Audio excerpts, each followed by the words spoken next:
नको नको मना गुंतू माया जाळी, काळाला जवळी ग्रासावया. काळाची एवढी पडेल जेव्हा, सोडवी न तेव्हा माय बाप. परमपुरुष शौरी पांडुरंगा मुरारी, कमल नयन कान्हा गोपिका चित्तहारी. प्रकट निकट शोभे रुक्मिणी रम्यवामी, सदै धवल हासं विठ्ठलं चिंतयामि. पांडुरंग करू प्रथम नमन. पांडुरंग करू प्रथम नमन. पांडुरंग करू प्रथम नमन. पांडुरंग करू प्रथम नमन.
त्यांच्या कृपादाने कथेचा विस्तारू, बाबाजी सद्गुरु दास तुका. नमामि सद्गुरु शांत सच्चिदानंद विग्रहं, पूर्ण ब्रह्म परानंदं मिषमालंदी वल्लभं. ओम नमो ज्ञानेश्वरा करुणाकरा दयाळा, तुमचा अनुग्रह लाधलो पावन झालो चराचरी. जयांची केली स्मरण, होय सकळ विद्यांची अधिकरण. ते जीवन दुसरी चरण श्री गुरूंचे ते नमस्कारोणी आता. चरितं रघुनाथस्य शतकोटी प्रविस्तरम्, एकैक्यमक्षरं पुंसा महापातक्य नाशनम्. सच्चिदानंद रूपाय विश्वोत्पत्त्यादि हेतवे, तापत्रय विनाशाय श्रीकृष्णाय वयं नुमः. विठ्ठल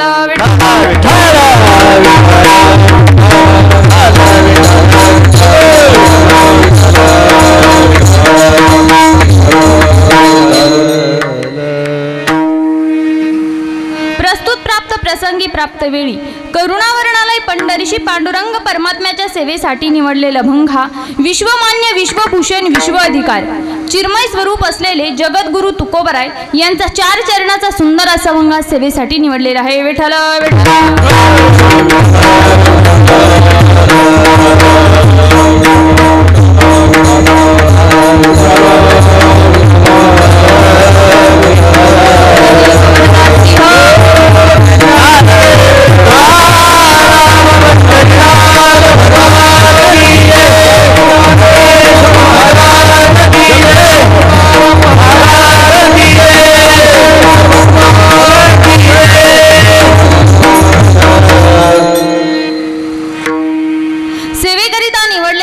जगद्गुरु तुकोबरायांचा असून या अभंगाद्वारे तुकोबराय सांगतात, नको नको म्हणा गुंतू माया जाळी, काळा आला जवळी ग्रासावया. महाराज म्हणतात नको नको म्हणा गुंतू माया जाळी. आता मायाजाळ म्हणजे काय तर संसार. आणि महाराजांनी संसाराला मायाजाळ असं या अभंगाद्वारे म्हटलेलं आहे. नको नको म्हणा गुंतू मायाजाळी, काळा आला जवळी ग्रासावया. आता तुम्ही जर या संसारामध्ये या मायाजाळामध्ये गुंतलात ना तर काळ जवळ येत आहे. नको नको म्हणा गुंतू मायाजाळी, काळ आला जवळी ग्रासावया. काळाची एवढी पडेल बा जेव्हा सोडवी ना तेव्हा माय बाप. महाराज म्हणतात तुम्ही समजा या मायाजाळामध्ये गुंतलात तर तुम्हाला तिथे सोडवण्यासाठी कोणीच येणार नाही. कारण ज्या वेळेला काळ जवळ येईल ना त्यावेळेला ज्यांनी तुम्हाला जन्म दिला ते जन्मदाते आई वडील सुद्धा तुम्हाला त्या काळापासून सोडवणार नाही. आता तुम्ही म्हणशाल आम्ही मोठ्या माणसाकडे जाऊ, एखाद्या श्रीमंत माणसाकडे राजाकडे जाऊ, तर महाराज म्हणतात राजा असू कोणीही असू भले भले होऊन गेले ते सुद्धा तुम्हाला सोडवू शकणार नाही. तुम्हाला कोण सोडवू शकेल तर फक्त एकच आहे, तो म्हणजे भगवंत. हा झाला सरळ सरळ अभंगाचा भावार्थ. विठ्ठल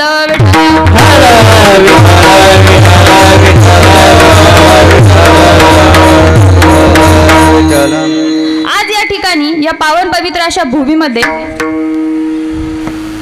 दशक्रिया विधीच्या निमित्ताने म्हणजे 10व्याच्या निमित्ताने असलेली ही कीर्तन रूपी सेवा ही माझ्यासारख्या पामराच्या वाटेला आली हे मी माझे परमभाग्य समजते. आज या ठिकाणी आपल्या साथीला असणारे गायनाचार्य आदिनाथ महाराज शिंदे जिरीकर हे खूप सुंदर अशा आपल्या गायनाची साथ करत आहेत. तसेच माझे काका तुकाराम महाराज जाधव गोंडेगावकर ते देखील खूप सुंदर अशा प्रकारे आपल्याला गायनाची साथ करत आहेत. तसेच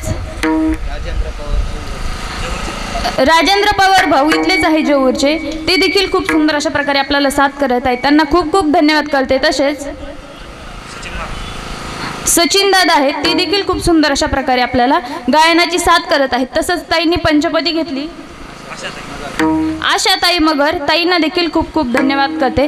तसेच आपले इथं गावामधले टाळकरी मंडळ आहेत, भजनी मंडळ आहेत, त्यांना देखील खूप खूप धन्यवाद करते. तसेच आपले विनेकरी बाबा आहेत, त्यांना देखील धन्यवाद करते. तसेच माझे पती परमेश्वर किशोर महाराज गोडसे ते इथे आपल्याला मृदुंगाला साथ करत आहेत, त्यांना देखील धन्यवाद करते.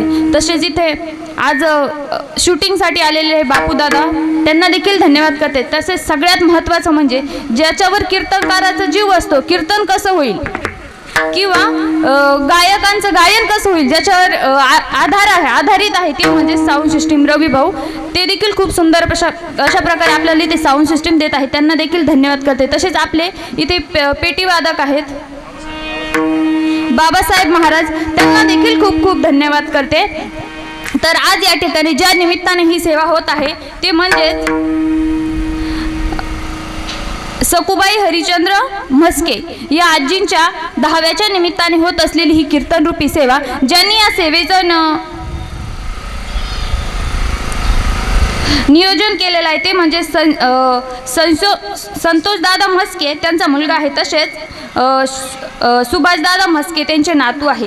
यांनी मिळून ही कीर्तन रूपी सेवा आयोजित केली. तसेच ज्यांनी मला या सेवेसाठी बोलावलं ते म्हणजे समाधान दादा, त्यांना देखील खूप खूप धन्यवाद करते. कोणाचं नाव राहिलं असेल तर माफी करा. सेवेला सुरुवात करते. विठ्ठल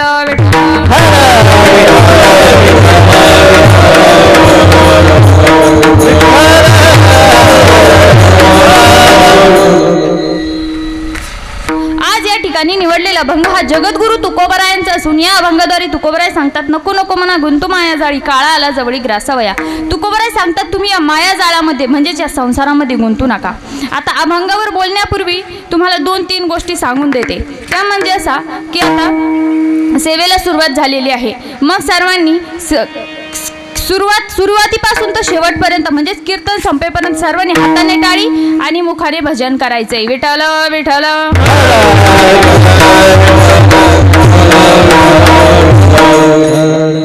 काय करायचंय? हाताने टाळी वाजवायची आणि मुखाने भजन करायचं. आता तुम्ही म्हणशाल तुम्हाला कशाला बोलावलं, आम्हाला भजन करायला लावता, टाळी वाजवायला लावता, तर त्याच्यामध्ये तुमचा फायदा आहे. कशाचा? टाळी वाजवण्याचा फायदा आहे. तो फायदा असा की आपल्या एका हाताला 32 नसा असतात आणि दुसऱ्या हाताला 32 नसा असतात. आपली टाळी वाजली की 32 नसांमध्ये व्हायब्रेशन होतं आणि व्हायब्रेशन झाल्यानंतर आपल्याला हार्ट अटॅक येण्याची शक्यता कमी असते. आता सगळ्यात जास्त प्रमाण कशाचं वाढलं? हार्ट अटॅकचं. आपण कुठं पण ऐकतो. कसे गेले? अचानक गेले. म्हणजे अचानक त्याला कारण काय? Heart attack. म्हणून त्याच्यावर प्रमाण देखील आहे. कीर्तनात टाळी कीर्तनात टाळी होय पाटकाची होई, होय पाटकाची होई, होय पाटकाची होई. कीर्तनात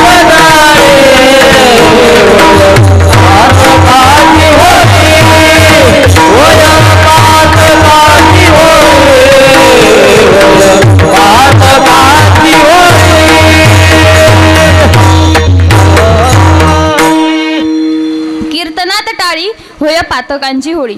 कीर्तनामध्ये टाळी वाजवल्यानंतर पातकांची होळी होत असते. म्हणजेच आपले जे काही पाप आहे, आपण केलेले अकृत्य आहे, कळता न कळता आपल्या हातून पाप घडत असतात, त्या पापांची काय होत असते, होळी होत असते. कशाने? कीर्तनात टाळी वाजवल्यानंतर. त्याच्यानंतर दुसरा फायदा भजन करण्याचा. तर भजन करण्याचा एवढा फायदा आहे महाराज, हे भगवंताचं भजन आपल्या मुखाला येण्यासाठी जन्मोजन्मांतीचं पुण्य लागतं. बरं, जन्मोजन्मी आम्ही बहुपुण्य केले, तेव्हा या विठ्ठले कृपा केली.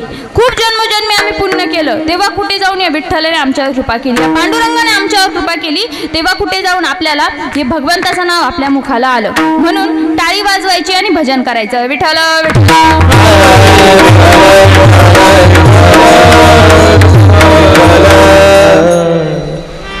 आता आज या ठिकाणी सर्वांनी टाळी वाजवायची आणि भजन करायचं. मी तुम्हाला सांगितलं, हार्ट अटॅक येतो माणसाला, अचानक येतो. कसा येतो तुम्हाला माहिती आहे का हार्ट अटॅक?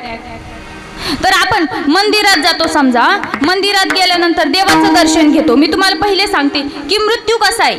आता समजा आपलं पोट दुखलं, तर पोट दुखल्यानंतर आपलं पोट दुखतं हे आपल्याला कळतंय, पण का दुखतं याचं कारण माहिती का? त्याच्यासाठी आपल्याला कुठं जावं लागतं? डॉक्टरकडे जावं लागतं ना. तेव्हा जाऊन समजतं की आपल्या पोटाला म्हणजे काय झालंय किंवा का दुखतंय. तसंच आहे ना, मरण का आहे आणि जन्म का आहे हे समजण्यासाठी सुद्धा आपल्याला संतांच्या सानिध्यामध्ये गेलं पाहिजे. तसंच ज्ञानेश्वरी वाचली पाहिजे, भागवत वाचलं पाहिजे, संत चरित्र वाचलं पाहिजे. तेव्हा कुठे जाऊन समजतं की जन्म आणि मृत्यू काय आहे. आपण पहिले बघूया मृत्यू कसा येतो. आता मी तुम्हाला सांगितलं हार्ट अटॅक. तर हार्ट अटॅक कसा येतो? तर ज्या वेळेला आपण मंदिरात जातो, मंदिरात गेल्यानंतर आपण असं देव आपल्या समोर आहे, आपण देवाचं बघण्यासाठी जातो, दर्शन घेण्यासाठी जातो ना. आपण तिथे गेल्यानंतर काय करतो? हात जोडतो, मान खाली घालतो, डोळे बंद करून दर्शन घेतो. असं का करतो? देव तर आपल्या समोर आहे, आपण देवाकडे बघून मग दर्शन घेतलं पाहिजे ना. नाही, आपण मान खाली घालतो, डोळे बंद करतो, हात जोडतो, मग दर्शन घेतो. याचं कारण मी तुम्हाला सांगते. भगवंत जो आहे ना, तो आपल्या शरीरामध्ये आहे. तो कुठं आहे तर बघा, ज्ञानेश्वर महाराजांनी सांगितलंय बरं हे. तर भगवंत आपल्या शरीरामध्ये आहे. कसं आहे तर आपलं जे हृदय आहे ना, ते असं पंप करत असतं. ते का पंप करतं तर आपल्या शरीरातलं जे काही खराब रक्त आहे ते बाजूला टाकतं आणि जे काही चांगलं रक्त आहे ना, ते शुद्धीकरण ते हृदय करत असतं. आता ते शुद्धीकरण हृदय करतं, पण त्याच्यासाठी त्या हृदयाला करंट लागतं. काय लागतं? करंट. मी खालून प्रश्न विचारल्यावर उत्तर द्यायचं. बरं, काय लागतं? करंट लागतं. आता ते करंट कुठून भेटतं बरं? जसं आपल्याला समजा आता आपलं पाणी आहे, आपण घरामध्ये आरो लावतो म्हणजे फिल्टर. ते पाणी शुद्धीकरण करण्यासाठी आपल्याला लाईट लागतेच ना, किंवा आपण विहिरीतून पाणी काढतो तर ते मोटरद्वारे शुद्ध होऊन येतं, त्याच्यासाठी सुद्धा करंट लागतं. तसं आपल्या शरीराला, आपल्या शरीर चालण्यासाठी आपल्याला जेवण पाणी लागतं, म्हणजे आपल्या शरीराला सुद्धा करंट लागतं. तसं जे हृदय आहे ना, त्या हृदयाला सुद्धा करंट लागतं. कसं लागतं तर हृदयाजवळ एक गाठ आहे. काय आहे? गाठ आहे. ती गाठ त्या हृदयाला करंट पोचवते, म्हणून ते हृदय पंप करतं म्हणजे चालतं. आणि हृदय चाललं का मग आपल्या शरीराला रक्त पुरवठा होतो, आणि रक्त पुरवठा झाल्यानंतर आपण जगत असतो, माणूस जगत असतो रक्त पुरवठा झाल्यानंतर. पण ती गाठ जी आहे ना, तिला स्वतःलाच रक्त पुरवठा नाहीये. ती गाठ बंद आहे, शी गोल आहे आणि बंद आहे, तिला स्वतःलाच कुणीकडून रक्त पुरवठा नाहीये. तरी देखील ती गाठ आपल्या शरीराला करंट पोचवते, म्हणजेच आपल्या हृदयाला करंट पोचवते. मग महाराज सांगतात की तुम्ही मंदिरात गेल्यानंतर हात जोडतात, भगवंत पुढे मान खाली करतात आणि दर्शन घेतात. म्हणूनच भगवंताने सांगितलेलं आहे की अरे तुम्ही मंदिरात येतात, दर्शन घेतात, पण तुम्ही खाली मान घालून का दर्शन घेतात? तर तुमच्याच हृदयामध्ये भगवंत बसलेला आहे. ती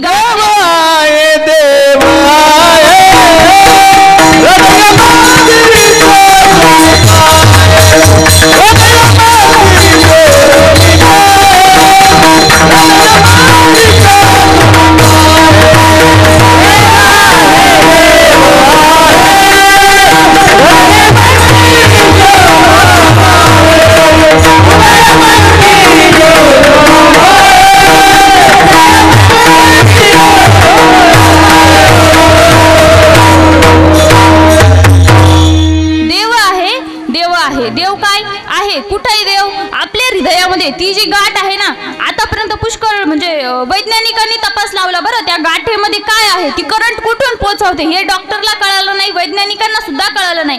तेच ज्ञानेश्वर महाराज सांगतात की ती जी गाठ आहे ना तोच परमात्मा आहे आणि तोच भगवंत आहे. त्या गाठीला रक्त पुरवठा नाही, काही नाही, ती बंद आहे तरी देखील ती आपल्या हृदयाला रक्त पुरवठा करते, म्हणजेच तोच भगवंत आहे. आणि ज्या वेळेला ती गाठ आपल्या हृदयाला रक्त पुरवठा करणं बंद करते ना त्यावेळेला माणूस काय होतो, मृत्यू पावतो, म्हणजे माणूस मरतो. विठ्ठल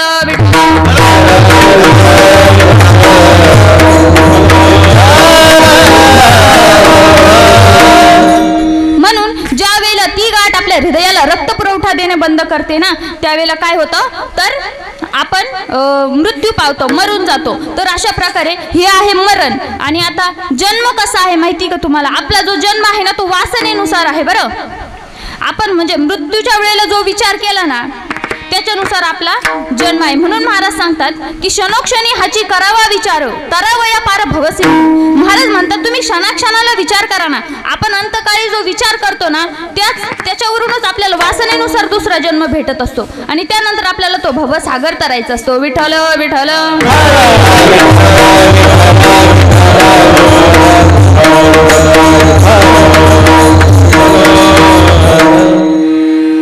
आता वासनेनुसार जन्म कसा भेटतो ते मी तुम्हाला सांगते. बरं, तर वासना म्हणजे काय? आपण मरण्याच्या वेळेला ज्या वेळेला काळ जवळ येतो त्यावेळेला आपण जो विचार करतो ना त्याला वासना म्हणतात आणि त्याच्यानुसार आपल्याला जन्म मिळत असतो. एका वेळेला काय झालं तर एक महात्मा होते, म्हणजेच महाराज होते. खूप महाराज भारी होते, साधू होते, संत होते, खूप ज्ञानी होते, खूप शक्ती होती त्यांच्याकडे. त्यांचा नेमका काळ जवळ आला, म्हणजेच मृत्यू जवळ आला. तर वासनेनुसार जन्म कसा ते मी तुम्हाला सांगते. बरं, त्यांचा काळ जवळ आला आणि ज्या वेळेला त्यांचा काळ जवळ आला ना त्यांचे शिष्य होते 4-5. त्यांनी त्या शिष्यांना बोलावलं, म्हणे इकडे या रे. ते मुलं म्हणाले काय म्हणता गुरुजी? काही नाही म्हणे, माझा आता मृत्यू जवळ आलाय, गुरुवारी मी मरणार आहे म्हणे. त्यामुळे जाता जाता तुम्हाला 1-2 गोष्टी सांगून जातो. कुठल्या म्हणे? तर मी ज्या वेळेला मरल ना तुम्ही माझी अंतविधी करा आणि अंतविधी झाल्यानंतर ज्यावेळेला माझ्या शरीराला अग्निदाव देशाल, माझ्या शरीराला अग्नी लागली की तुम्हाला मृदुंगाचा आवाज ऐकायला येईल म्हणे. कशाचा? मृदुंगाचा, पखवाजाचा आवाज ऐकायला येईल म्हणे. कसं? अरे ज्या वेळेला तुम्हाला पखवाजाचा आवाज ऐकायला येईल, मृदुंगाचा आवाज ऐकायला येईल त्यावेळेला तुम्ही समजून जायचं की गुरुवर्य मुक्कामाला पोहोचले. आपले गुरुजी कुठं पोहोचले? मुक्कामाला पोहोचले. जर तुम्हाला मृदुंगाचा आवाज ऐकायला आला नाही तर समजायचं की रस्त्यात कुठेतरी अटकले. बरं बरं म्हणे, चालेल. गुरुजींचा प्राण गेला गुरुवारी प्राण गेल्यानंतर मग अंतविधी झाला. अंतविधी झाल्यानंतर अग्निडाव वगैरे दिला, सगळ्या विधी केल्या. ज्या वेळेला अग्निडाव दिला गुरुजींच्या शरीराला अग्नी लागली पण काय मुलांना मृदुंगाचा आवाज ऐकायला आला नाही. तर मुलांना समजलं की आपले गुरुजी काय मुक्कामाला पोहोचले नाही म्हणून. मग आता कुणाला विचारावं, हे असं कसं झालं, कुणाला विचारावं? त्या मुलांना प्रश्न पडला, शिष्यांना. बरं जाऊ दे, आपण जर समाजाला विचारलं तर समाजाला आपल्या गुरुजींविषयी अंधविश्वास, अंधश्रद्धा निर्माण होईल. त्यामुळे ही चर्चा बंद करा. झाकली मूठ 1.25 लाखाची, ही चर्चा इथेच बंद करा म्हणे. मग त्यांनी ती चर्चा तिथंच बंद केली. त्यानंतर काय झालं, काही दिवसांनी ना ते गुरुजी होते ना गुरुवर्य, त्यांचा एक मित्र आला तिथे, खूप जवळचा मित्र होता. त्या मित्राला तो बाहेर गेलेला होता, वारीला गेलेला होता कुठेतरी. त्याला माहितीच नव्हतं की आपले गुरुबंधू वारले म्हणून. तो मित्र तिथे आला आणि म्हणाला, कुठे म्हणे गुरुबंधू, कुठे आहे? ते म्हणाले, गुरुबंधू तर गेले म्हणे, शांत झाले म्हणे, ते वारले. बरं बरं म्हणे, असू द्या. मग ते बसले, त्यांना पाणी वगैरे दिला, चहा केला त्या शिष्यांनी. म्हणे महाराज तुम्हाला गुरुजी तुम्हाला एक प्रश्न विचारायचा आहे म्हणे. कोणाला विचारावं समजे ना, म्हणून तुम्हाला एक प्रश्न विचारायचा. म्हणे काय? म्हणे की ज्या वेळेला आमचे गुरुजी शांत झाले ना त्यांनी त्याच्या अगोदर आम्हाला सांगितलं होतं की ज्या वेळेला माझा मृत्यू होईल, ज्या वेळेला माझ्या शरीराला अग्नी लागेल त्यावेळेला तुम्हाला मृदुंगाचा आवाज ऐकायला येईल. त्याच्यानुसार तुम्ही समजून जायचं की आपले गुरुजी मुक्कामाला पोहोचले. पण अंतविधी केला, शरीराला अग्नी लागली पण काय आम्हाला मृदुंगाचा आवाज ऐकायला नाही. म्हणजे आमचे गुरुजी पोहोचलेच नाही म्हणे. मग आमचे गुरुजी गेले तरी कुठे म्हणे, आम्हाला एवढं सांगा म्हणे. असं होय, हो म्हणे, बाजूला व्हा म्हणे. तुमचे गुरुजी ज्या वेळेला त्यांनी प्राण सोडला ते कुठं बसलेले होते, कुठं झोपलेले होते? तिथं एक खाट होती, ह्या खाटेवर झोपलेले होते म्हणे. ह्या खाटेवर? हो म्हणे. बाजूला व्हा. ते महाराज जे होते ना ते त्या खाटेवर जाऊन झोपले. आता तिथं झोपल्यानंतर मग इथे झोपलेले होते, डाव्या बाजूला झोपलेले होते, डाव्या कुशीवर की उजव्या कुशीवर, म्हणजे डाव्या कुशीवर झोपलेले होते. ते जे महाराज होते ना ते डाव्या कुशीवर झाले. म्हणे अरे ही समोर खिडकी आहे, ती खिडकी बंद होती की उघडी होती? उघडी होती, द्या म्हणे उघडून. त्यांनी काय केलं, त्या पोरांनी ती खिडकी उघडून दिली. आता खिडकी उघडून दिली, मग त्या महाराजांना बाहेर एक बोरीचं झाड होतं, त्या बोरीच्या झाडाला असं टपोरं बोर आलेलं होतं, ते बोर पिकत आलेलं होतं. त्यांनी ते बोर पाहिलं. म्हणे अरे तुमचं खरं आहे, तुमचे गुरुजी काय मुक्कामाला पोहोचले नाही? म्हणे नाही, म्हणे कुठं आहे? म्हणे इथेच. म्हणे आम्हाला का दिसत नाही? एक काम करा, बाहेरून जा, ते बोरीचं झाड आहे ना त्याला एवढं मोठं टपोरं बोर आलेलं आहे, तेवढं तोडून आणा म्हणे. ते मुलं गेले आणि त्या झाडाचा टपोरं बोर तोडून आणलं आणि त्या गुरुजींकडे दिलं, त्या महाराजांकडे दिलं. हे घ्या म्हणे बोर. त्यांनी ते बोर घेतलं, फोडलं आणि त्याच्यामध्ये आळई होती. काय होती? आळई. म्हणे हे बघा तुमचे गुरुजी. काय? हे बघा म्हणे. म्हणे हे गुरुजी? हो म्हणे. त्यांची वासना शिल्लक राहिली म्हणे. ज्या वेळेला त्यांचा मृत्यू जवळ आला ना त्यावेळेला त्यांची वासना शिल्लक राहिली. ते डाव्या कुशीवर होते, खाटीवर झोपलेले होते, खिडकीच्या बाहेर बघत होते, खिडकीच्या बाहेर बोर होतं, त्यांना शेवटच्या क्षणाला ते बोर खावं वाटलं, म्हणून काय झाले, त्या बोरामध्ये आळईचा त्यांनी जन्म घेतला. आळईमध्ये त्यांचा देह गेला, आत्मा गेला, म्हणून वासनेनुसार जन्म आहे.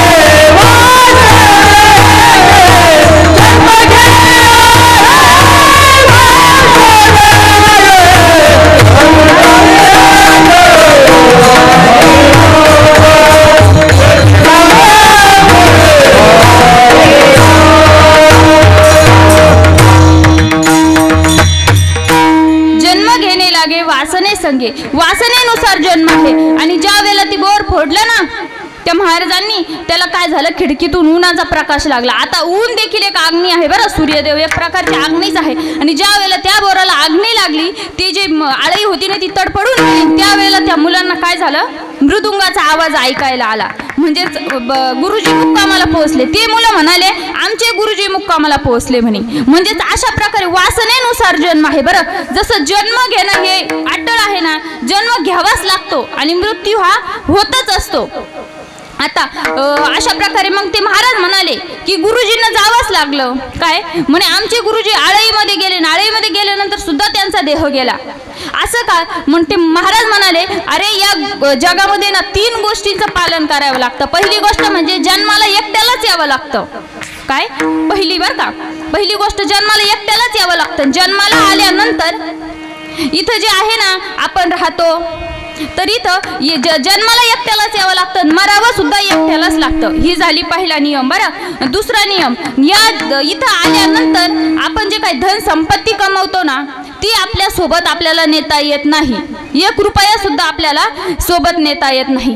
जन्म अटळ आहे, मृत्यू अटळ आहे. आणि इथं आल्यानंतर आपण जे काही कमवलेलं आहे ना ते आपल्याला सोबत 1 रुपया सुद्धा नेता येत नाही. जसं जन्म अटळ आहे, मृत्यू अटळ आहे, तसंच महाराज म्हणतात की 10वं 13वं हे करावंच लागतं. काय? 10वं जसं जन्म घेणं आहे ना तसंच मृत्यूही होणं, तसंच 10वं 13वं करावंच लागतं. आता का करावं लागतं ते मी तुम्हाला सांगते बरं. तर महाराजांनी इथं माया सांगितलेली आहे. काय? नको नको म्हणा गुंतू माया जाळी. माया म्हणजे संसार. आणि त्यानंतर महाराजांनी भवसागर, भवसागर हा एक शब्द अभंगामध्ये दिलेला आहे. तर भवसागर म्हणजे काय? भवसागर म्हणजे देखील संसार. भवसागर शब्दाचे 2 अर्थ आहेत. पहिला अर्थ संसार आणि दुसरा अर्थ भव म्हणजे नदी आणि सागर म्हणजे भवसागर. सागर म्हणजे समुद्र. समुद्र एवढी नदी, म्हणजे त्या नदीचं काठ आपल्याला दिसत नाही. आपण जर समजा याच्यावर गेलो, नदीवर गेलो, ह्याकडे उभं राहिलं ते कड आपल्याला दिसतं ना, तसं ते भव जो सागर आहे ना ती नदीच आहे, पण सागरा एवढी नदी आहे. समुद्राचं आपण ह्या कडाला उभं राहिलं ते कड आपल्याला दिसतं का? नाही दिसत. तसंच हा भवसागर आहे. महाराज म्हणतात की ज्या वेळेला आत्मा शरीराच्या बाहेर पडतो ना, ज्या वेळेला माणसाचा मृत्यू होतो आणि मृत्यू झाल्यानंतर ज्या वेळेला आत्मा शरीराच्या बाहेर पडतो तेव्हापासून ते 13व्या पर्यंत आत्मा घरीच असतो बरं त्या घरामध्ये. आता आपण त्या आत्म्याविषयी आता काही एखादा चांगला माणूस गेला की आपण म्हणतो अरे बाबा खूप चांगला माणूस होता, एवढ्या लवकर नव्हता जायला पाहिजे, आपल्या गावाला गरज होती, आपल्याला गरज होती. तो आत्मा तिथे ऐकत असतो बरं, 13 दिवस तिथेच असतो. जर एखादा वाईट माणूस गेला तर काही लोक म्हणतात बरं झालं गेला, खूप ताण देत होता, असं म्हणतात ना, खूप ताण देत होता, बरं झालं गेला. आत्मा ते सुद्धा ऐकत असतो. आणि मग काय होतं, 13व्या दिवशी आपण तिथे विधी करतो, 13वं घालतो ना, 10वं करतो, 13वं घालतो. आता 13वं घातल्यानंतर तिथं आपण दान करतो, शिडी, छत्री, चप्पल, अशा वेगवेगळ्या गोष्टी काय करतो आपण दान करतो ब्राह्मण बाबाकडे. आणि कपडे, अजून त्या फोटो समोर नैवेद्य ठेवतो. ते सगळं काही घेऊन 13व्या दिवशी ते आत्मा जो आहे ना, गेलेला माणूस, त्याचा आत्मा तो एक नवीन शरीर धारण करतो. भवसागर त्याला तरायचं असतो. तो भवसागर तरायच्या वेळेला तो एक नवीन शरीर धारण करतो आणि त्या सगळ्या काही गोष्टी, जेवण वगैरे, शिडी, छत्री, चपला, त्या सगळ्या काही आपल्या सोबत घेऊन जातो. त्याला पुढे 1 वर्षापर्यंत, 13व्या पासून तर वर्ष श्राद्धापर्यंत त्याला तो भवसागर तरावा लागतो. विठ्ठल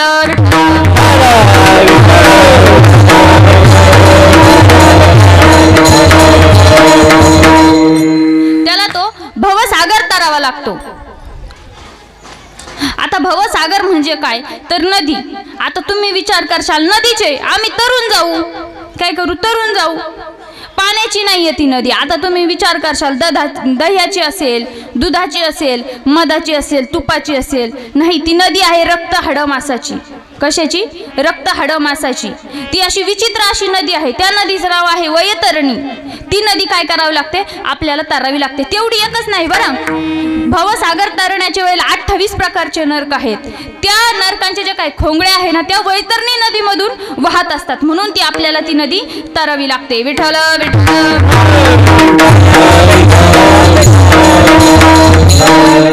म्हणून ती नदी आपल्याला तरावी लागते. आता ती नदी तारायची, मग कशी तारायची?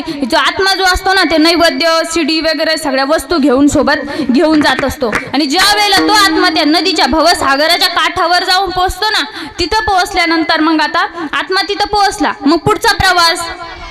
तर तिथे देवाने काय केलेलं आहे, त्या नदीच्या काठावर एक नावाडी ठेवलेला आहे. नावाडी माहिती ना तुम्हाला, नाव चालवतो तो नावाडी. भगवंताने तिथे नावाडी ठेवलेला आहे. आता एखादा चांगला आत्मा गेला तिथं, तो नावाडी त्या आत्म्याला प्रश्न करतो, का रे बाबा चांगलं जीवन जगलास का?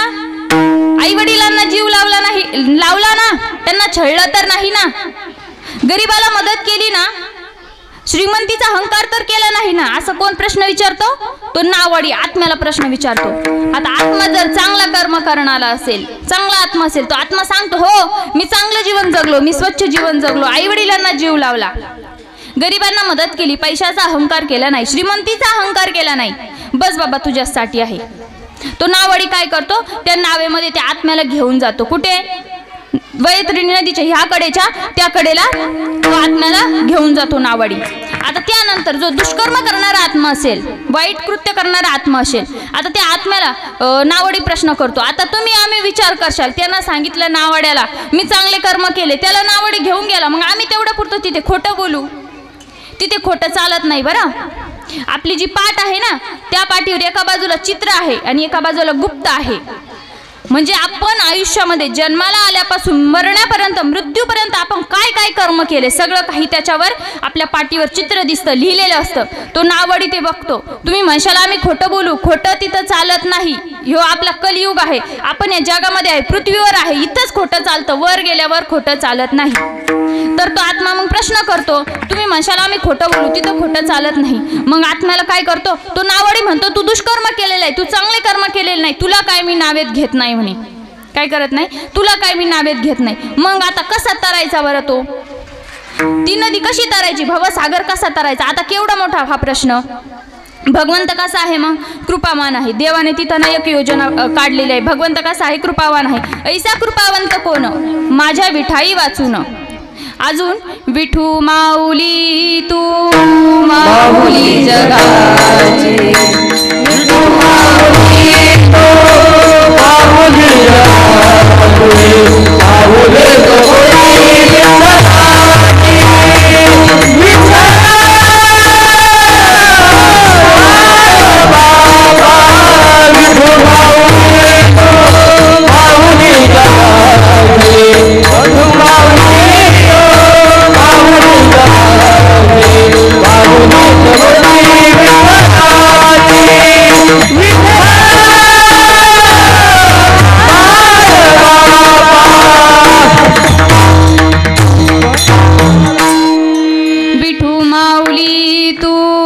माऊली जगाची, माऊली तू मूर्ती विठ्ठलाची, विठ्ठला माय बापा.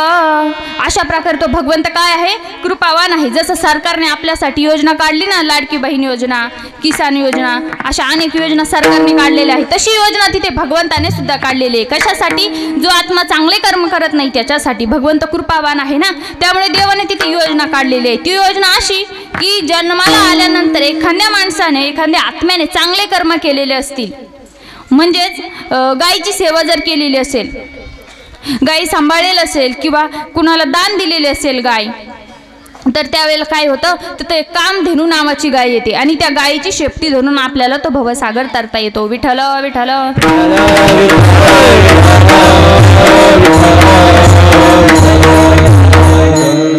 तर त्या गायीची शेपटी धरून आपल्याला तो भवसागर तरता येतो. म्हणून अशा प्रकारे आपल्याला हा भवसागर तरायचा आहे. त्यासाठी काय करायला हवं, आपण चांगले कर्म करायला हवे, दान धर्म करायला हवा, मदत करायला हवी. पण काही काही लोक दान धर्म करायला तयारच नसतात महाराज. काय दान धर्म करतच नाही लोक. असाच एक शेठ होता बरं, तुम्हाला मी त्याचं उदाहरण सांगते. खूप कंजूस होता, एवढा कंजूस होता. श्रीमंत तर खूप होता पण कंजूस देखील तेवढाच होता. कधी दान धर्म मदत करत नव्हता आणि कुठं तीर्थक्षेत्राला सुद्धा जात नव्हता. जन्माला आला, लग्न झालं, मुलं झाले, पण कधीच कुठे गेला नाही. मग गावकरी काय म्हणाले, अहो शेठ तुम्ही पंढरपूरला जा, कुठेतरी जा, प्रयागराजला जा, सगळे संत जात आहेत म्हणे, जा म्हणे. आता बसचं तिकीट सुद्धा फ्री झालंय म्हणे, जा म्हणे कुठेतरी. मग आता गावकरी म्हणाले, बायको सुद्धा म्हणाली जा. मग आता त्यांनी काय केलं, ठरवलं आपण प्रयागराजला जाऊ म्हणे. कुठे जाऊ? प्रयागराजला. आता प्रयागराजला जायचं ठरलं, बॅग वगैरे भरली, निघाला, प्रयागराजला पोहोचला बरं. आता तिथं गेल्यानंतर त्याला वाटलं आपल्याला इथं दान धर्म करावं लागेल. इकडे तिकडे बघितलं, जिकडे तिकडे गर्दीच गर्दी. चालत चालत चालत चालत पुढे पुढे चालला, जिकडे तिकडे गर्दीच गर्दी. आता स्नान करावं कुठे? आपण जर स्नान करायला गेलो तर लगेच कोणीतरी येईल, गरीब माणूस येईल, कोणीतरी येईल, आपल्याकडे पैसे मागल. ते पैसे किती मागता? 1-2 रुपये. कोणीतरी पैसे मागल. मग आता काय करावं? चालत चालत चालत चालत स्मशानभूमीजवळ गेला. तिथे कोणी नसतं ना मागणार. आता त्याने ठरवलं की इथं काय कोणी पैसे मागायला येणार नाही, आपण इथे स्मशानामध्ये स्नान करू म्हणे. तिकडे गंगा, इकडे गंगा, कुणीकडं स्नान केलं तर सारखंच. मग काय केलं त्याने, स्मशानभूमीजवळ गेला आणि ठरवलं की स्नान करायचं. प्रयागराजची जी काही नदी होती ना, त्या नदीमध्ये, गंगेमध्ये उतरला स्नान करण्यासाठी. आता तिथं स्नान करण्यासाठी उतरला. आता स्मशानामध्ये कोण असतं बरं? ते स्थान कोणाचं आहे? भोले बाबाचं, भगवान शंकराचं. आता भगवंताने ठरवलं, भोले बाबांनी, की आपण याची परीक्षा घेऊ. मग देवाने काय केलं, एका वासुदेवाचं रूप धारण केलं भगवान शंकराने आणि तिथं प्रकट झाले. हा नदीमध्ये गेला, डुबकी मारली, बाहेर निघला आणि लगेच समोर भोले बाबा उभे वासुदेवाच्या रूपामध्ये. म्हणे द्या म्हणे या वासुदेवाला, गरीबाला 1-2 रुपये द्या म्हणे शेठ. आता हा शेठ म्हणाला, अरे बाबा तुमच्या धाकाने तर मी इकडं आलो आणि तू म्हणतो 1-2 रुपये दे. म्हणे असं चालणार नाही, इथं जो आला ना मी त्याला काही सोडत नाही म्हणे, 1-2 रुपये घेतल्याशिवाय मी त्याला सोडत नाही म्हणे. मग आता द्या म्हणे 1-2 रुपये द्या. म्हणे किती घेशील तू? वासुदेव म्हणाले, तसा मी काय लई लालची नाही म्हणे, तुम्ही जेवढे देशाल तेवढे घेईल. तुम्ही किती देशाल? म्हणे मी 1 रुपया देईल. किती देईल? 1 रुपया देईल. म्हणे 1 रुपये? हो म्हणे 1 रुपये. बरं बरं म्हणे द्या म्हणे. मग म्हणे आता नाही, उधार ठेवा म्हणे, उधार. काय करा? उधार ठेवा म्हणे 1 रुपया. उधार? हो म्हणे. मग तुम्ही एक काम करा, 1 रुपया उधार ठेवा आणि उधार घ्यायला माझ्या घरी या. मग त्याला वाटलं, हा वासुदेव 1 रुपया उधार घ्यायला त्याला परवडेल का माझी गावी यायला? म्हणे पत्ता सांगा. त्याने पत्ता सांगितला बरं. आणि तो सेठ तिथून निघून गेला आणि घरी गेला. घरी बॅग वगैरे ठेवले आणि पुन्हा इकडे आला. कुठे? येशीमध्ये गप्पा मारण्यासाठी. आणि शेठ तिकडून आला आणि वासुदेव इकडून गेले. दोघांची नजर एक झाली. त्या पाटलाने शेठने अशी धूम ठोकली, महाराज घरीच जाऊन पोहोचला. घरी गेल्यानंतर बाईक दरवाजा बंद करून बसलेली होती. दरवाजा उघडला बाईने. त्यानं असं दरवाजाला धबाधबा हाणला, दरवाजा उघडला. काय झालं म्हणे, का धावत आले? मग त्याने सगळं काही सांगितलं बरं. मग ते वासुदेव घर विचारत विचारत त्या पाटलाच्या, त्या शेठच्या घरी गेले. इथंच राहता का शेठ, इथंच राहता का. त्या घरी गेले आणि घरी गेल्यानंतर तो घरात जाऊन बसला शेठ आणि याने आवाज दिला, शेठजी 1 रुपया. त्याची बायको आली म्हणे, काय वासुदेवा काय झालं म्हणे. वासुदेव बाबा काय नाही म्हणे, शेठकडे 1 रुपया होता तो घ्यायला आलेलो होतो म्हणे मी. काय होता? 1 रुपया होता, तो 1 रुपया घ्यायला आलेलो म्हणे. 1 रुपया हो म्हणे, थांबा म्हणे विचारून येते.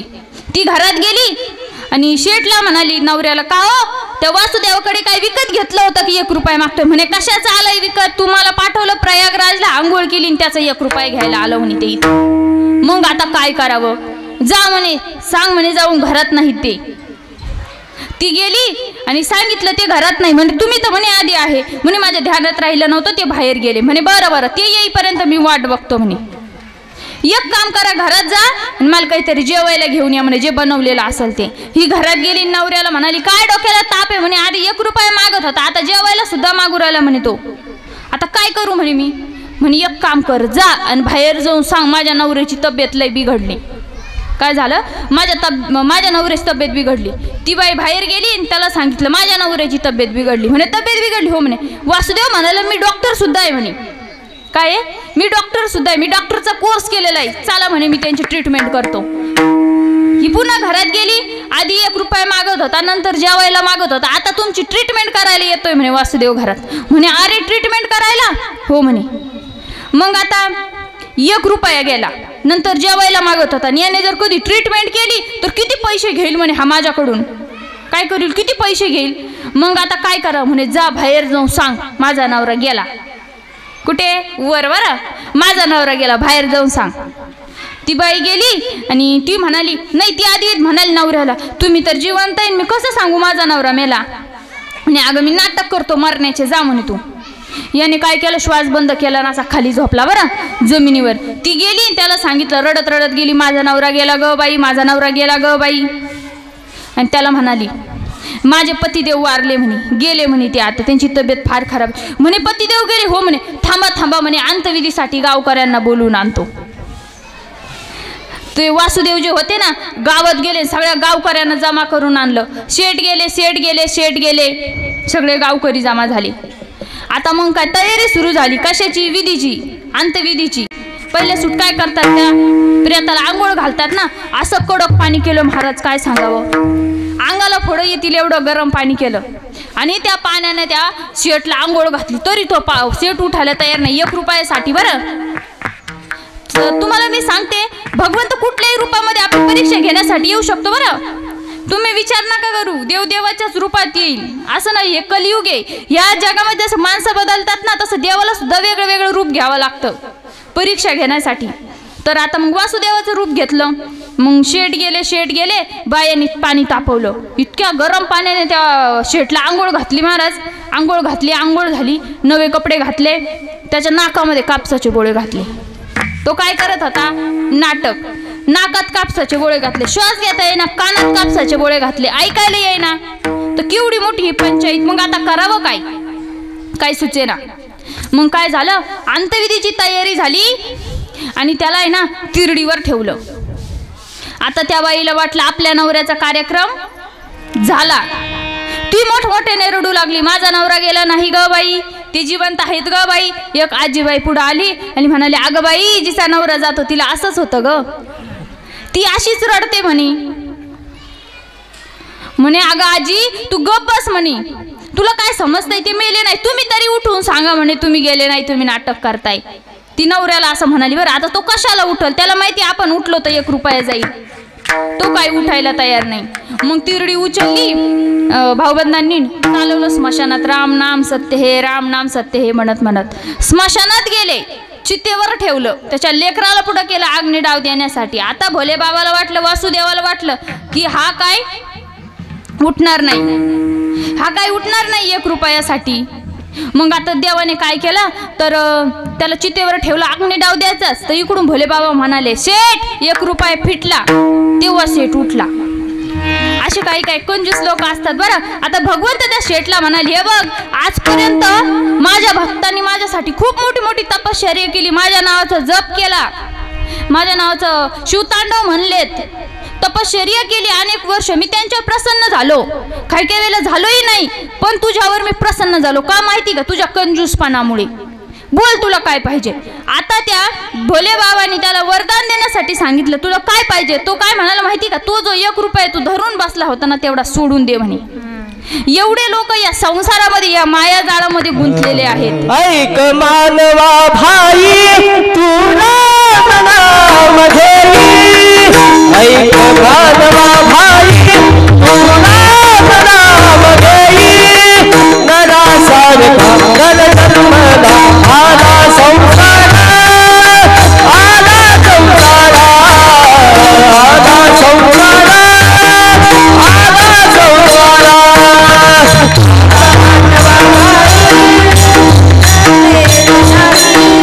ऐक मानवा भाई तुला मनामध्ये, नरासारखा नरधर्मला आला संसारा, आला संसारा,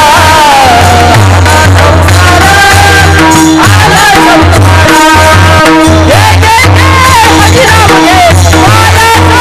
सोडून दे आता नागुली नशिबाला तू रंगतो सदाई नाही.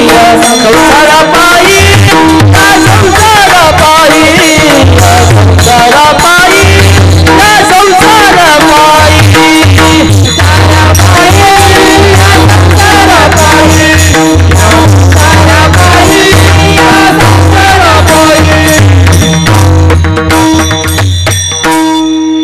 तर अशा प्रकारे काय असतात, माणसं कंजूस असतात आणि संसारामध्ये या माया जाळामध्ये एवढे लोक गुंतून गेले, एवढे गुंतून गेले, त्यांना हे सुद्धा समजत नाही की काळ आपल्या जवळ येतो. नको नको म्हणा, नको नको म्हणा, नको नको म्हणा, नको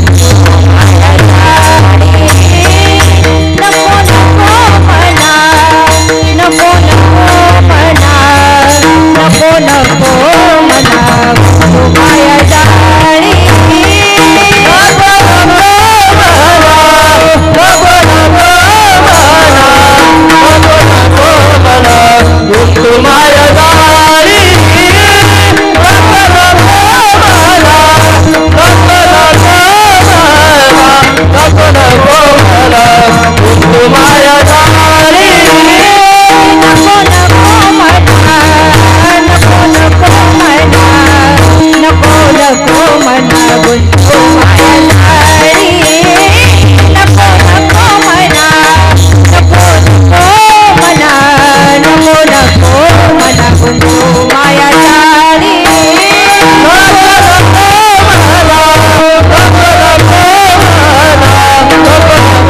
म्हणा, गुंतू माया जाळी. नको नको म्हणा, नको नको म्हणा, नको नको म्हणा, गुंतू माया जाळी. नको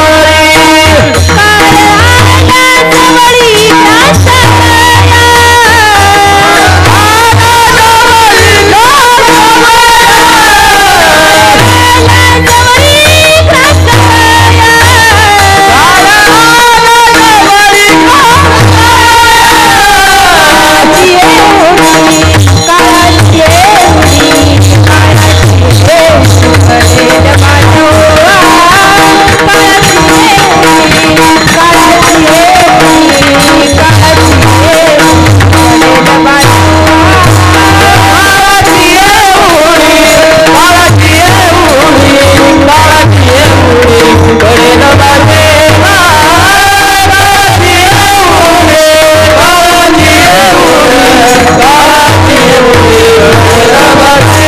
म्हणा,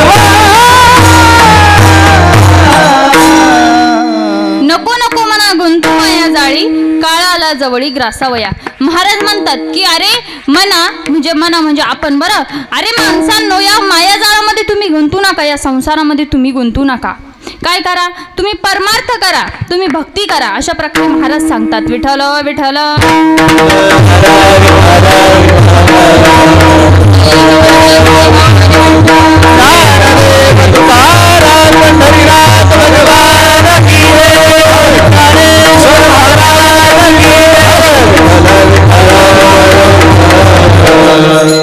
महाराज काय म्हणतात, तुम्ही दान धर्म करा, आता दान म्हटलं की आता इथे येतं पिंडदान. बरं, पिंडदान, गौदान, तसंच आपण तेरावं घालतो, वर्ष श्राद्ध घालतो.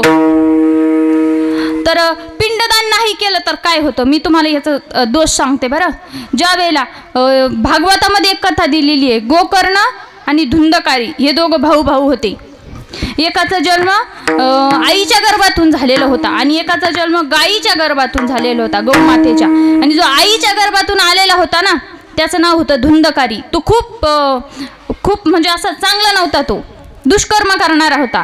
आई वडिलांना जीव लावत नव्हता, आई वडिलांना मारायचा, हाणायचा, गावकऱ्यांना त्रास द्यायचा, खूप पापी होता तो. आणि जो गोकर्ण होता गाईच्या गर्भातून आलेला, तो काय होता, तो खूप चांगला होता, भगवत भक्ती करायचा, सगळ्यांना मदत करायचा, आई वडिलांना जीव लावायचा. तर अशा प्रकारे काय झालं, ज्या वेळेला तो धुंदकारी वारला ना, ज्या वेळेला त्याचा मृत्यू झाल्यानंतर तो पिशाच योनीमध्ये गेला.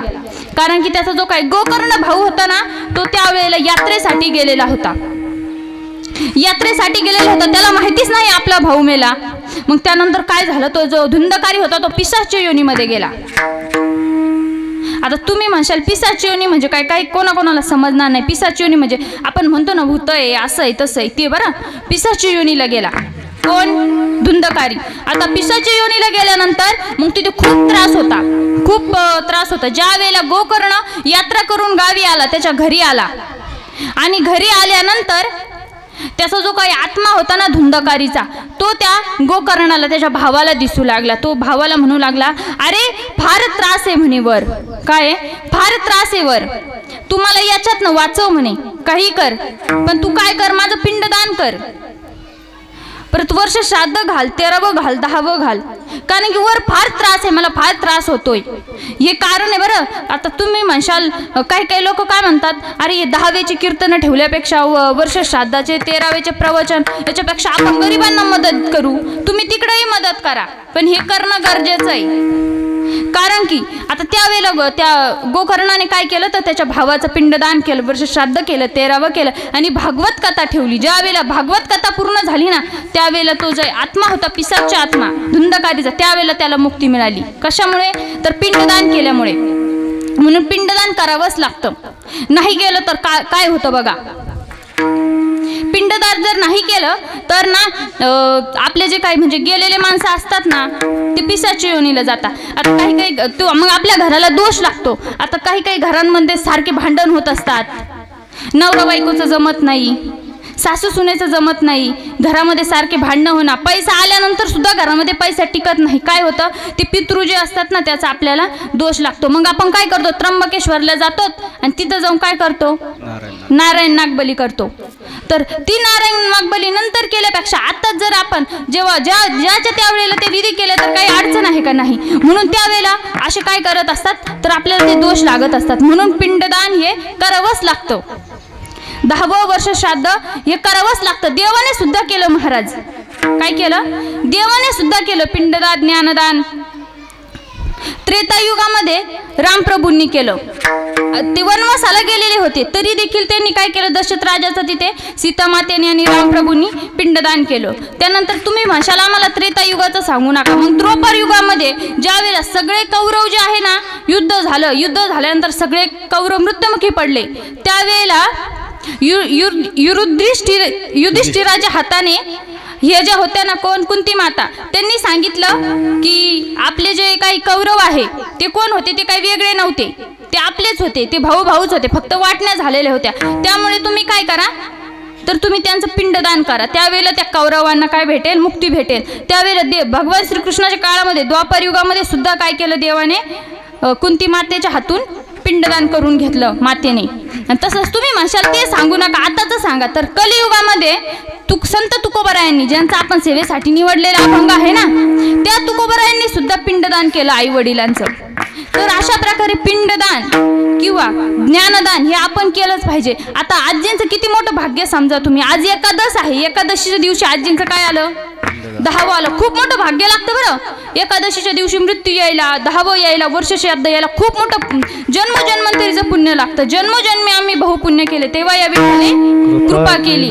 खूप जन्मोजन्मीचं पुण्य लागतं. तसं आजीने पुण्य केलं असेल, म्हणूनच त्यांचं काय झालं, 10व्याच्या दिवशी एकादश आली. विठ्ठल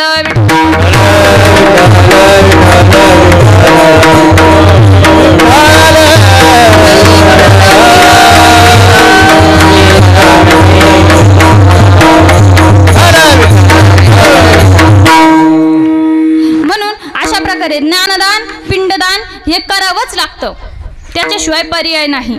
मग त्याच्यासाठी आपण काय केलं पाहिजे? भगवत भक्ती सुद्धा केली पाहिजे. काय केली पाहिजे? भगवत भक्ती केली पाहिजे. भगवंताचं नाव घेतलं पाहिजे. काही काही लोक देवाचं नावच घेत नाही, त्यांच्याकडून कितीही प्रयत्न करून घेता. एक बाबा होता, त्यांचा मृत्यू जवळ आला बरं, त्या आजोबांचा. आता मृत्यू जवळ आला, त्यांनी कधीच म्हणजे श्रीमंत होते, कधी दान धर्म केला नाही त्यांनी, कधी देवाचं नाव घेतलं नाही, कधी काही नाही. आता मरण जवळ आलं आणि मरण जवळ आल्यानंतर त्यांचे जे काही मुलं होते ना, मग ते मुलं त्या बाबांना म्हणाले, बाबा आता तरी देवाचं नाव घ्या. त्यांची वाचा बसली. मग त्या बाबांची बोलता येत नव्हतं त्यांना, वाचा बसली. नेमकं काय झालं ना, एक वासरू होतं घरामध्ये, ते वासरू ती केरसुनी खात होतं. केरसुनी माहिती ना, शिरई खात होतं वासरू. आता ते वासरू शिरई खात होतं. त्या म्हाताऱ्याने बघितलं, त्याचा जीव कशात? संसारात. ते म्हणू लागलं, वाके वाके. मुलांना वाटलं आपल्या बाबाला आता, आपल्या पित्याला आता अंतकाळी वासुदेव केशव म्हणायचंय. ते काय म्हणत होता? वाके वाके. मग आता त्या मुलांनी काय केलं? डॉक्टरला बोलून आणलं. म्हणे यांना काहीतरी औषध द्या, यांना 5-10 मिनिटं तरी बोलता आलं पाहिजे म्हणे. मग काय झालं? डॉक्टर आले, डॉक्टरांनी औषध दिलं, एक मात्रा दिली, औषध झाकणभर, 100 रुपये फी घेतली आणि निघून गेले. त्यानंतर ते म्हातारं बोलायला लागलं, म्हणतं, अरे तुमचे डोळ्याला छिद्रे पडले का म्हणे, तुम्हाला दिसत नाही का? ते वासरू केरसुनी खातय. काय? वाके म्हणजे वासरू केरसुनी खातय, तुम्हाला दिसत नाही का म्हणे. म्हणे आओ बाबा, तुम्हाला आम्ही हे बोलण्यासाठी औषध दिलं का म्हणे, तुमचा अंतकाळ जवळ आलाय, तुम्ही देवाचं नाव घ्या ना. काय करा? तुम्ही देवाचं नाव घ्या ना म्हणे. मग त्यानंतर म्हणे तुम्ही त्या डॉक्टरला किती पैसे दिले? ते आजोबा म्हणाले, म्हणे 100 रुपये. 100 रुपये ऐकल्यावर पुन्हा वाचा बसली म्हाताऱ्याची. मग आता काय करावं? पुन्हा काय झालं? आता मुलांनी खूप विचार केला, आता कसं या बाबाकडून म्हणजे आपण भगवंताचं नाव त्याच्या तोंडातून बोलून घ्यावं, उद्गार करावं, कसं करावं, काय करावं? मग आता खूप विचार केला. घरामध्ये दाण्याची थप्पी होती. त्यांनी काय केलं? कैचीने ती दाण्याची थप्पी कापली चाकूने. त्यांना वाटलं म्हातारं म्हणेल का अरे ती गोणी शिवा म्हणजे कोण? महादेव, भगवंत, भगवान शंकर, शिवा. असं तरी त्यांच्या मुखातून देवाचं नाव निघेल. ते कुठेतरी जातील, वैकुंठाला जातील, कैलासाला जातील, देवाचे दूत त्यांना घ्यायला येईल. शेवटच्या अंतकाळी एकदा जरी देवाचं नाव घेतलं, पुण्य सोबत. अंतकाळी ज्याचं नाम आले मुखा, अंतकाळी ज्याचं नाम आले मुखा, अंतकाळी ज्याचं नाम आले मुखा, अंतकाळी ज्याचं नाम आले मुखा, कामनी सुखा पार नाही, कामनी सुखा पार नाही, कामनी सुखा पार नाही. मरणाच्या वेळी करी तळमळ, मरणाच्या वेळी करी तळमळ, कामनी सुखा पार नाही, कामनी सुखा पार नाही, कामनी सुखा पार नाही. मरणाच्या वेळी करी तळमळ, मरणाच्या वेळी करी तळमळ.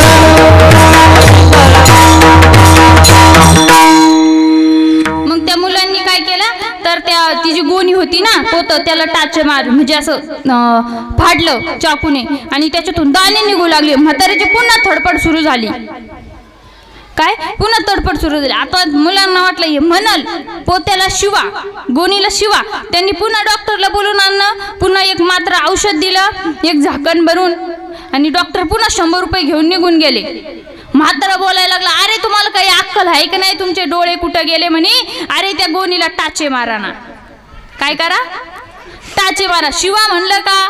नाही. म्हणून भगवंताचं नाव आपल्या मुखाला येण्यासाठी खूप जन्मोजन्मीच पुण्य लागतं. त्या आजोबांचं पुण्य असतं तर शिवा म्हणले असते ना, केशव वासुदेव म्हणले असते ना, नाही म्हणले. शिवा पण म्हणले नाही. कितीही प्रयत्न करा, ज्याच्या पुण्य नाही त्याच्या मुखाला भगवंताचं नाव येणार नाही. विठ्ठल विठ्ठल.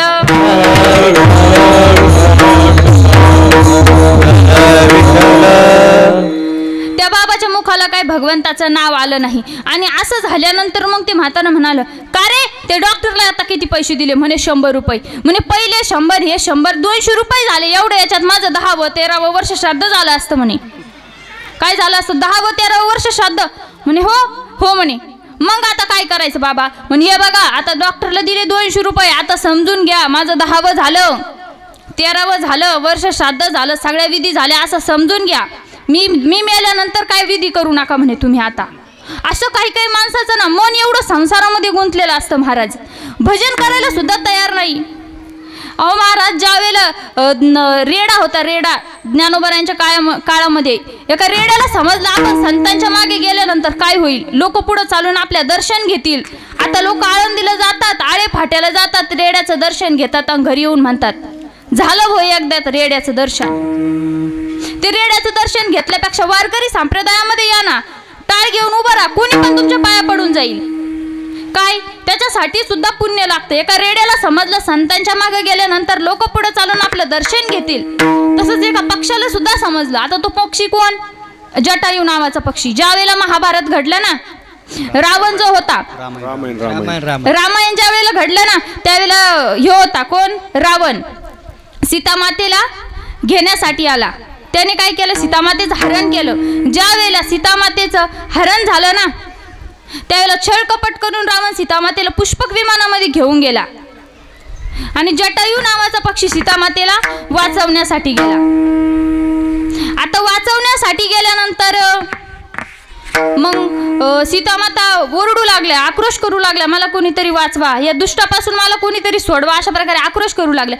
जटायू नावाच्या पक्षाने तो आवाज ऐकला आणि कुठे गेला त्या पुष्पक विमानामागे. रावणाला म्हणू लागला सीतामातेला सोडून दे तुझा संवार होईल तू जगणार नाही तुझा काळ तुला येईल आणि घेऊन जाईल. तू जर सीतामातेला घेऊन गेला तर तुझा अंत होईल. रावण हसू लागला कुठे चालू लागला पुष्पक विमानामध्ये.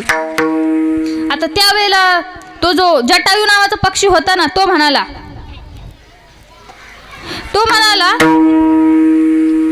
विठ्ठल विठ्ठल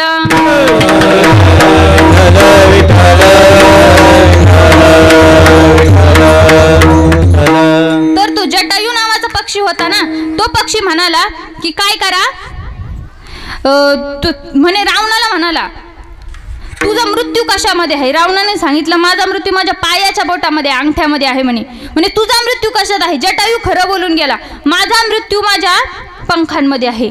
मग जटायू ज्या वेळेला रावणाच्या पायाला म्हणजे टाचे मारायला गेला घाव करायला गेला तर त्यावेळेला त्या रावणाने काय केलं जटायूचे पंख छाटले. जटायू जमिनीवरती पडला आणि जमिनीवरती जटायू पडल्यानंतर त्यावेळेला जटायूला समजलं आपला काळ जवळ आलेला आहे आपला मृत्यू जवळ आलेला आहे. आपण काय करायला हवं आता भजन करायला हवं. काळाची उडी पडेल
जेव्हा सोडवी ना तेव्हा माय बाप. ज्यावेळेला काळ येतो ना त्यावेळेला ज्यांनी आपल्याला जन्म दिला ते आई बाप सुद्धा आपल्याला सोडवू शकणार नाही असं महाराज सांगतात. त्यावेळेला ज्या जटायू नावाच्या पक्षाने त्याचा काळ जवळ आला त्यावेळेला विचार केला की आता आपला मृत्यू जवळ आलाय, आता आपण काय करायला हवं. त्यावेळेला ते जटायू नावाच्या पक्षाने भजन केलं बरं. राजा राम राम राम सीता राम राम राम राजा राम राम राम सीता राम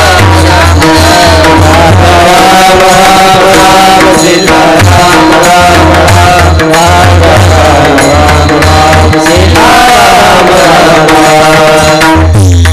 राजा राम राम राम सीता राम राम राम सीता राम राम राम राम राम राम सीता राम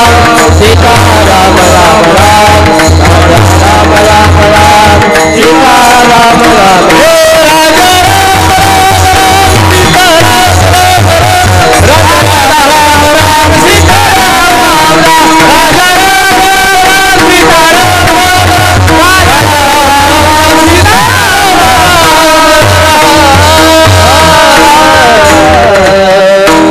राजा राम राम राम सीता राम राम राम राजा राम राम राम सीता राम राम राम. अशा प्रकारे काय केलं त्या जटायू नावाच्या पक्षाने भजन केलं आणि तो कुठे गेला, वैकुंठाला गेला. म्हणून महाराज सांगतात ज्यावेळेला अंतकाळ येतो त्यावेळेला आपल्याला कुणीही सोडवायला येऊ शकत नाही, आई वडील नाही, राजा नाही, कुणीही सोडवायला येऊ शकत नाही. त्यावेळेला फक्त आणि फक्त आपल्याला एकच व्यक्ती सोडू शकतो, तो म्हणजे कोण, भगवंत. म्हणून मरण काळ जवळ आल्यानंतर भगवंताचे नाव घ्यायचे, विठ्ठल विठ्ठल.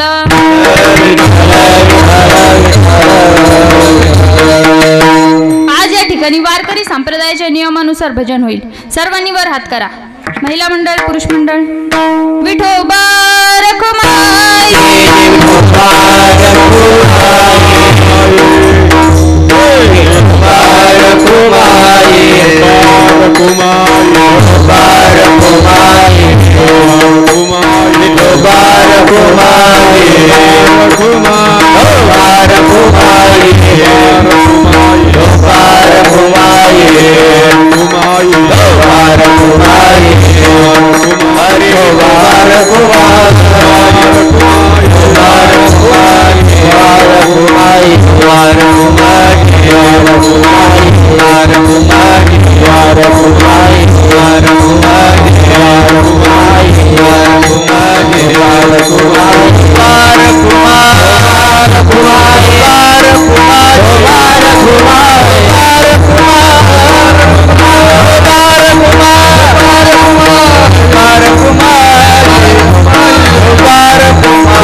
त्यावेळेला तुम्ही आम्ही भजन केलं पाहिजे. आज या ठिकाणी भगवंताच्या आशीर्वादाने ही कीर्तन रूपी सेवा माझ्यासारख्या पामराच्या वाटेला आली. मला जसं बोलता येईल तसं मी अर्धा एक तास बोलण्याचा प्रयत्न केला. तुमची वेळ संपली आणि आमची वेळ आता आम्ही आवरून घेतो. आज या ठिकाणी तुम्ही सर्वांनी श्रोते मंडळी शांत चित्ताने कीर्तन ऐकलं त्यासाठी तुम्हा सर्वांना धन्यवाद देते. तसंच आपल्या साथीला असणारे गायनाचार्य, मृदुंगाचार्य, शूटिंगवाले दादा, पेटीवादक, तसेच आपली साऊंड सिस्टीम खूप सुंदर अशा प्रकारची होती. सर्वांना पुन्हा एकदा धन्यवाद करते आणि भगवंताच्या चरणी हीच प्रार्थना करते तर आजींचा जो काही पुढचा प्रवास आहे ना तो सुखरूप व्हावा. ज्या आरती त्यांचं 10वं एकादशीच्या दिवशी आलं त्या आरती त्यांचं काय होणार, प्रवास पुढचा सुखरूपच होणार. हीच भगवंताच्या चरणी प्रार्थना करते आणि सेवेला पूर्ण विराम देते. ज्ञानेश्वर